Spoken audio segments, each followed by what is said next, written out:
Good evening, folks. Freddie Vasquez. This is Basement Politics Unfiltered. Tonight, mass immigration versus public education. You're watching Basement Politics with my dad, Freddie Vasquez.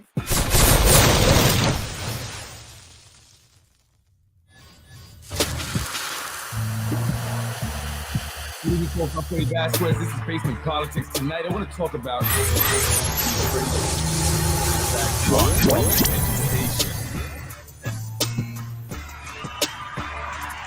How will the city of Yonkers deal with the influx of children into the public school?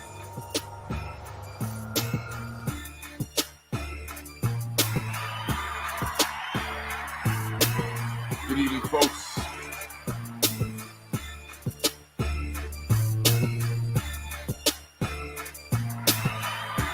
Good evening. Happy Thursday. Hope everyone is all right, doing well. I'm Freddie Vasquez. This is Basement Politics Unfiltered. I wanted to talk about immigration a little bit different from, I guess, what I usually talk to, although it is going to impact Yonkers and our school district. So I wanted to talk about that. And, we just recently watched the budget meetings, the school budget. The other day they had the meeting for the executive budget, and they were able to figure out a way to come up with a $32 million deficit in the school budget. So they were proud to announce, the mayor was, that they added an additional $25 million more to the budget. And, we've been talking about this a lot here. The schools need a lot. I mean, our schools on average are about 80 years old. They're about $500 million worth of renovations and new schools that need to be built. Currently, one is being built on McLean, which should be opening up for the new school year. I believe it's going to house 600 students, but things have changed recently, right? We've recently seen Mayor Eric Adams send migrants up to various northern counties, including Rockland and Westchester. Particularly here in Yonkers, we saw busloads up at the Ramada, and most of them were single moms with children, babies and toddlers. And so there's obviously going to be a need. The mayor held a press conference in which he had the superintendent, Dr. Edwin Casada, with him to speak a little bit about that and what are going to be the needs, the challenges, what are they going to do in order to, handle this volume of children that are going to be coming in when our school's already over capacity by 4,000 students, 4,000 American students, right? And a lot of people across the country are angry because this isn't just happening here in Yonkers, and it's not just white people, right? Many times when we speak of the border issue, racism oftentimes is included in that conversation, right? It's about, the racists, they don't want, Hispanics or people of color. But I think as we are starting to see this mass, migration, people going all over the country, being bused to various communities, everyone's being impacted, right? Americans of all colors. It doesn't matter if you're white, you're black, you're Hispanic. And in reality, and I've said this many times before, those that are impacted most are actually people of color. And as I will talk about this in a bit when I give statistics, migrants don't usually go to the affluent communities, right? They usually go to the impoverished communities, and that's where they start out. And, hopefully they will progress from there. But so we see the increase in the poor communities, and we see the increases of enrollment in the public schools, not the Stepping Acts, right? So as Title 42 comes to an end, people are taking advantage of this, and they're hearing about it. So many people are now saying, yo, let's go to the border. Title 42 is over. Donald Trump is out. We got Biden in, and he's open borders all day long. So they're expecting about 10,000 migrants per day at the border. The word is out. So, right. But many are children, some without parents, right, which leads to an entire different whole nother issue when we talk about, child trafficking and things of that nature. But recently, again, as I said, Mayor Adams bussed migrants up to Yonkers. They came up to the Ramada. Mayor Spano was anticipating about 100 families. And so, a lot of kids, I don't know how many specific kids, but 100 families, I would imagine that, you would see 50 kids or so, maybe. A lot of them were toddlers. When they showed this, people arriving and disembarking or getting off the buses. They were carrying babies. Some were holding the hands of toddlers. So we're talking about UPK services here, right? In elementary schools and daycare centers that are going to be needed for these families, right? They're here, right? So we have to understand, and single mothers. So what will be the needs and the resources that will be needed for them? And think about you, and think about your children and what you provide for them now, right? If you have young children, if you have a toddler, if you have a baby, if you have children that are in school currently, what are their needs? What do you as a parent provide for them? These are the things that they're going to need. Basic needs, right? Food, clothing, and shelter. That's obvious. And currently many are staying at the Ramada, but I've heard that some have just said, I'm out of here, right? And they came to Yonkers and now they're making their way somewhere else. And, and I've heard talks about this, that the city also anticipates that, some of them will leave Yonkers. They won't even stay in Yonkers, right? They'll come here and then they'll just go. But there will be those that stay, right? And there will be these additional needs such as healthcare and education.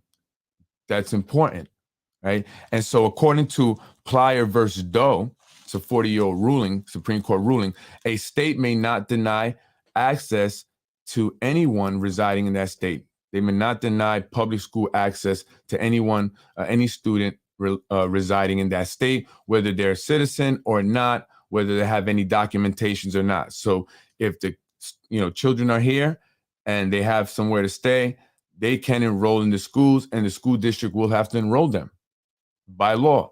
And there's also a federal mandate that recently has been implemented. So they're like assuring this 40-year-old Supreme Court ruling and mandating that the public schools enroll the students. So school districts may not bar students from enrolling based on citizenship. So basically, every city that has received migrants will have to enroll the students, the children that come to their school district. So that's going to be an increase in enrollment, and that's going to present challenges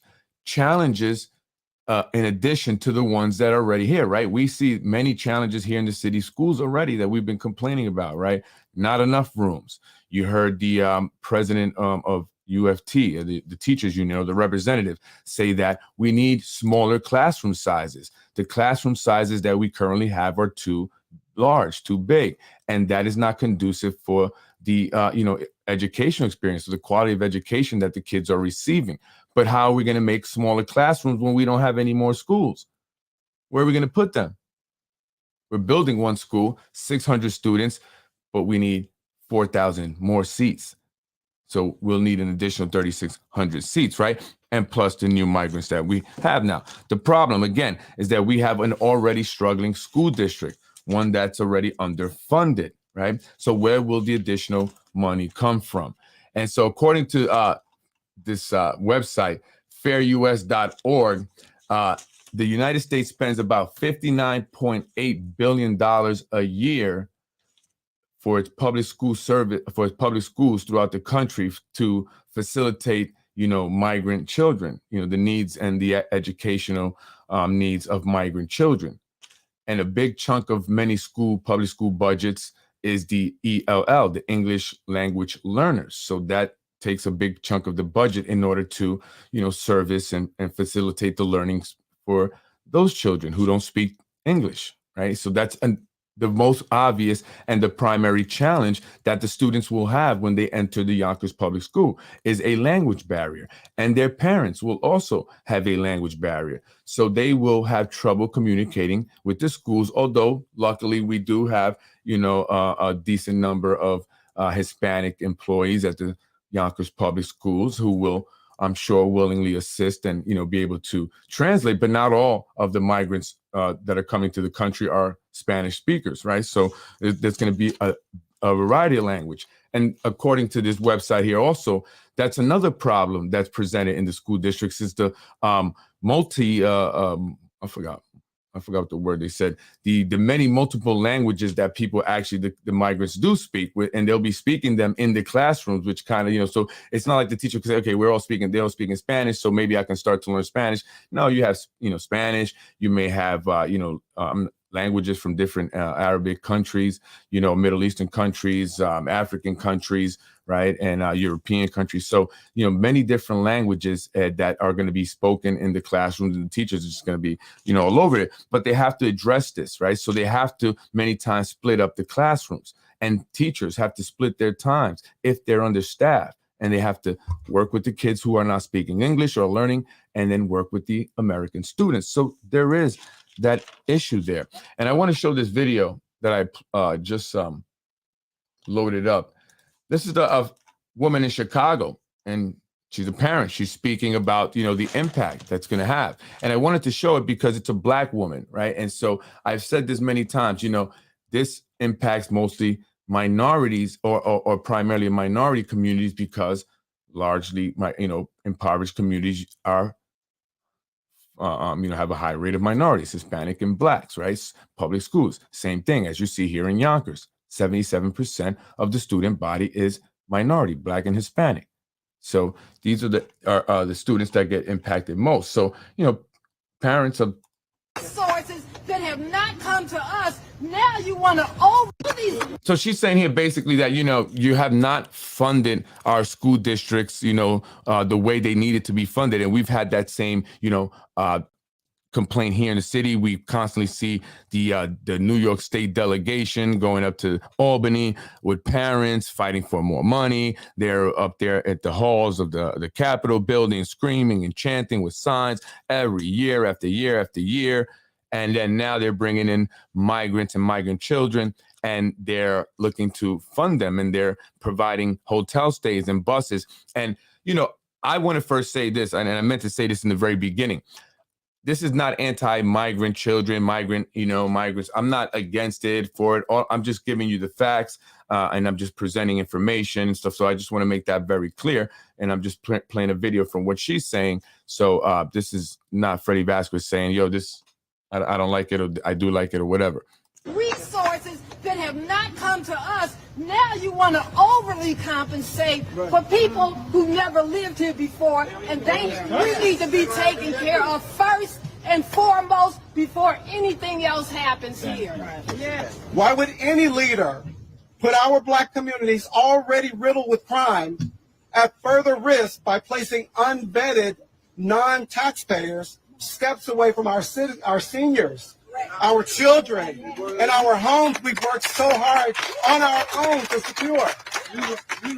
We are at war, people. Our communities are at war.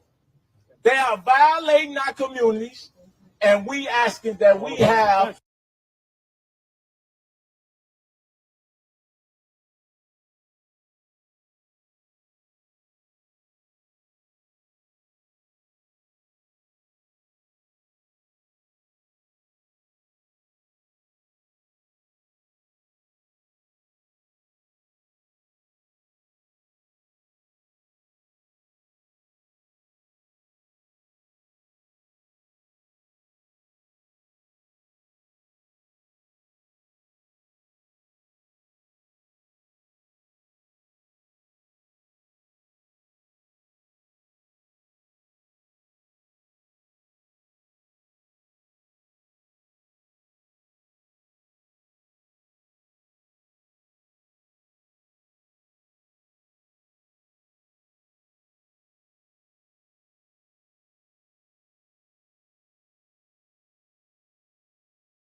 Geez, sorry.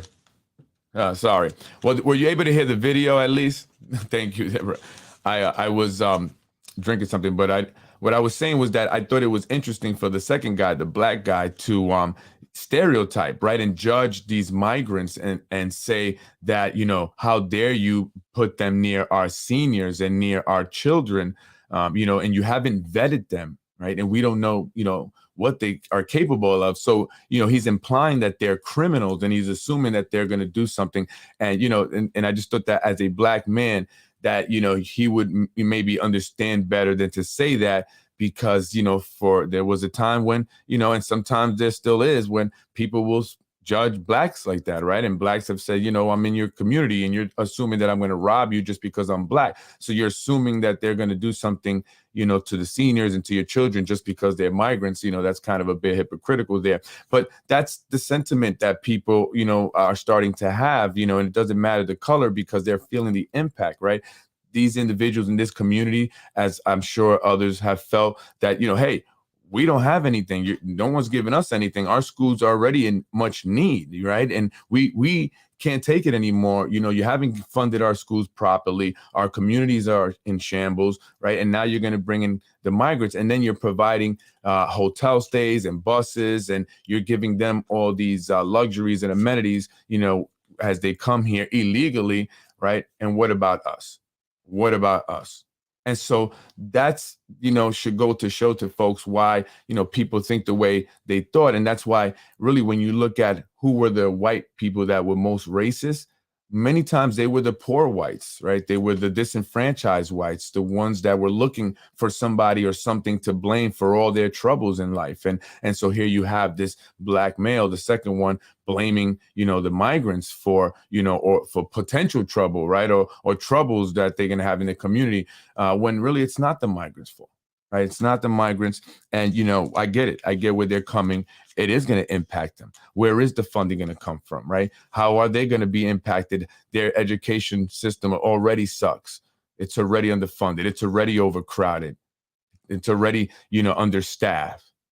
And so now you're bringing in these migrants and you're going to take away, or, you know, you're going to make worse what's already bad here in our city, is what he's saying basically, right? But you know, and they may have some valid points. I don't agree with just assuming that they're going to be criminals, right? But I do understand the impact that it will have on the communities, right? Almost 1 out of 4 public school student comes from an immigrant family. As of 2015, that's 23%. In 1990, it was 11%, and in 1980, it was 7%. Immigrants have added disproportionately to the number of low-income students in public schools. So again, like as I said, and you know, this is why you see these black individuals, they're the ones that are being impacted because they are most likely living in a poorer community. When migrants come here, they don't come to the most affluent communities. They're not being bused to Scarsdale, right? They're not putting them up in the Four Seasons, right? But they are putting them up in communities that are more poor, you know, that are you know, impoverished, and they will then go to the public schools, right? And so they will add to the students who are impoverished, right? They will add to the rate of impoverished students, where here in Yonkers, that rate is 75%. 75% of the students in Yonkers public schools are living at or below the poverty line. Add now migrant children, migrant students who are impoverished, obviously coming here with nothing. That's going to increase that rate. And that's going to give the overall school a bad look. Immigrants often settle in areas of high poverty, adding to the challenges of the public school districts in those areas. Another challenge can be that, again, I said the multiple languages spoken. Aside from adding to the rate of, you know, students living at or below the poverty line and the language barriers that these, you know, migrants, you know, have because they don't speak the language, obviously speak English. It also creates a budget issue, right? It creates a financial and economic burden. And again, just a disclaimer, I'm not, you know, against or for, I'm just giving the facts.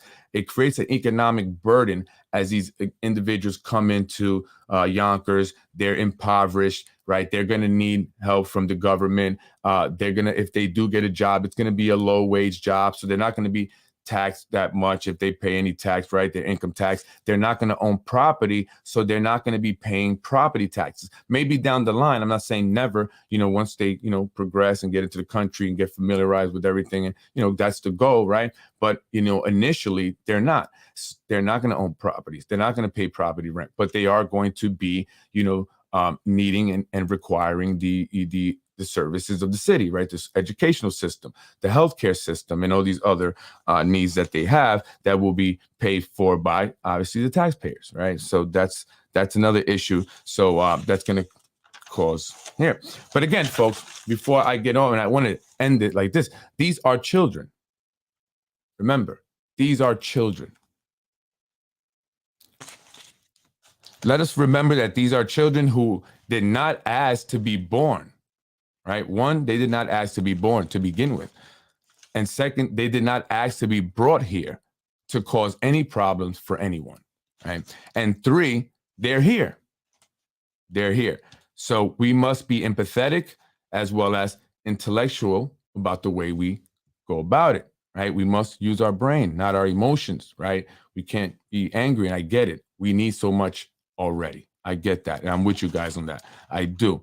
But we have to use our brain, and we have to find solutions, to the academic challenges before us, which are those which we already, we've had already a lot of challenges here, but we're going to have these new challenges as the migrant children enter our school system. So how do we best address this situation, right? How do we address this, right? Because we, like the migrant children, did not ask for this. So we shouldn't take it out on them. We can't, be mean to them, or, we have to work to get a solution, work with our elected officials, right? To make sure that they are acclimated into the school system, into our communities, so that it can be best for everybody, for the overall wellness or well-being of all of us, right? So whatever the, logistics of the plan is, it's obvious that our country, state and local government must put education first. So whatever the solution is, whatever the logistics of this plan and solution to address this, whatever the amount of money they are going to throw at it, we must realize, and this is an opportunity to say that we need to put education first in this country. We need to make education a priority. We need to make education number one above climate change, number one against, above, and I'm not disrespecting nobody or anybody, but the LGBT and transgender and all these other, social construct issues that they're creating and causing. Education is number one. If our kids are not educated properly, how are they going to solve these issues and other issues in the future? How are they going to best deal with this? How are they going to come together, right, to solve the problems that they will face as adults? So education is important, and it should be the number one priority in our country, in our state, and local governments. The city of Yonkers must make education number one. Here's an opportunity to focus on it as we have these migrant children, and we need to make this more important than development, guys. I'm just saying, right? So that's what I say about this, folks. Because I have my reservations, right? I was saying, I know the impact it's going to have. My kids are in the public school, but I don't want to, come off as, any kind of negative way, and I understand that these kids, they didn't ask to be brought here. They didn't say, hey, Mom, bring us to America so we can be a burden to the American children and their families. They didn't ask for that, right? And many times, believe it or not, migrant children, they value this. As we complain about the education, they'll value it more because they have something that they wouldn't otherwise had in their country, right? So, they will. And I was speaking to my wife about this, and one thing she noticed about and working in the city where there were a lot of migrant, children from DR, Dominican Republic, right, that would come to the schools in the Bronx. And, many of them, appreciated this and took it seriously and worked hard. And, she had a valedictorian that came from DR and that didn't know the language, right? But she worked hard and she became the valedictorian. So, that's one thing, plus, they work hard. They come in here because they want a better life, right? And so they're here. So we must find a solution of solutions to deal with this in the best way where we all could win, right? And that is by putting education first, talking about education, making sure that education is funded properly, and that we don't ever have any issues with our education, that the schools are staffed the way they need to be. We have social workers, we have counselors, we have administrators, assistant principals, ones that reflect also the student body that can relate to them. And I'm not trying to, say we don't, we need to only hire a certain group. I'm just saying that, we need to make sure we have a diverse mixture of administrators, teachers, staff, and that are trained properly, equipped to deal with, all kinds of students, all kinds of people, and that are not there just to have paid summers off, paid holidays, and be out of work by 3. I'm Freddie Vasquez. This is Basement Politics Unfiltered. Thank you, folks. I appreciate it, and I hope to be involved in more in the coming months and years in our educational system here, really working to help improve it, any way that I can. So I look forward to that. Thank you, folks. Have a beautiful night.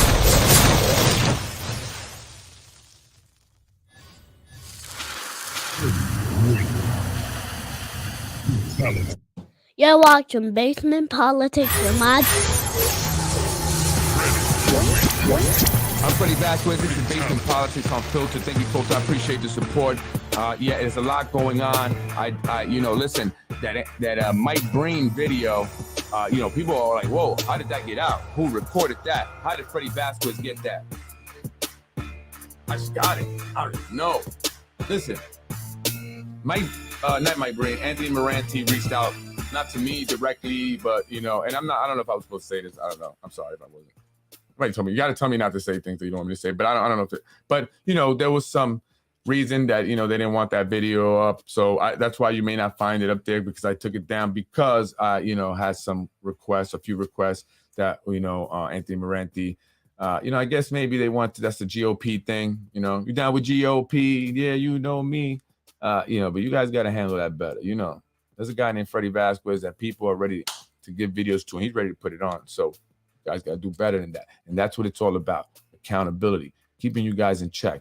Next time you're at your GOP meeting, watch your mouth. All right. Do not curse. There might've been kids in there. You know what I mean?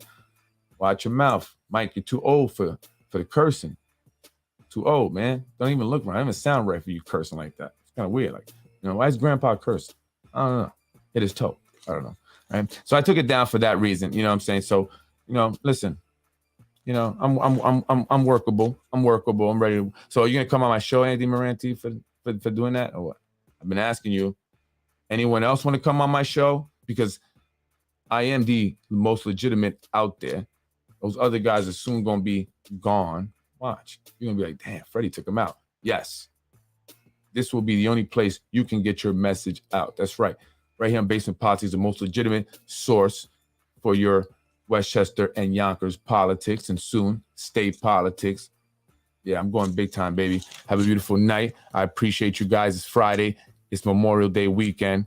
Are you excited? I didn't even know till yesterday. Somebody told me. Have fun. Enjoy your barbecues. Make sure you keep the propane away from the houses. The flames away from the homes. Do not put the grill up against the house. All right? Do what I do. I got it on the other side of the yard. And be careful when you're dumping out the coal. Make sure they're put out all the way. All right? We get to drinking a little bit. And we don't realize what we're doing. So just make sure. I know you don't want to pour all the beer out on the coal. You want to save the beer, but make sure they are out. You don't want to get your house on fire. My wife almost did that once. She dumped the clothes out into garbage. And she had boxes there that she put along the house. I panicked. Like, it was like the first thing I thought of, I opened a 2-liter bottle of Fanta orange and I dumped it on the soda before running to get the hose. And that's when I found out I had Spanish people living in my neighborhood, because somebody was saying, "Llámalo bombero, llámalo bombero." That means call the firemen. I said, we got Spanish people living here? Oh, yeah. That was funny. That was funny. My wife with a pot of water. Babe, what you gonna do with that? Got the hose. Be careful, folks. Have a beautiful Memorial Day weekend. Enjoy, drive safe. You know what I mean? Employees, I'll be watching.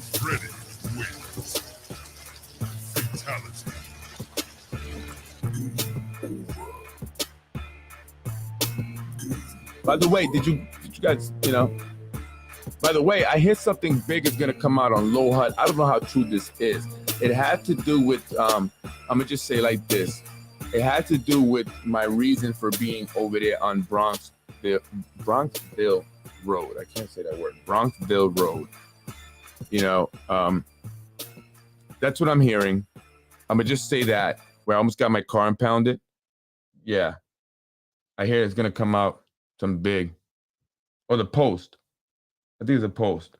But just stay tuned for that. I hear it's supposed to be big. Freddy wins. Fatality. No!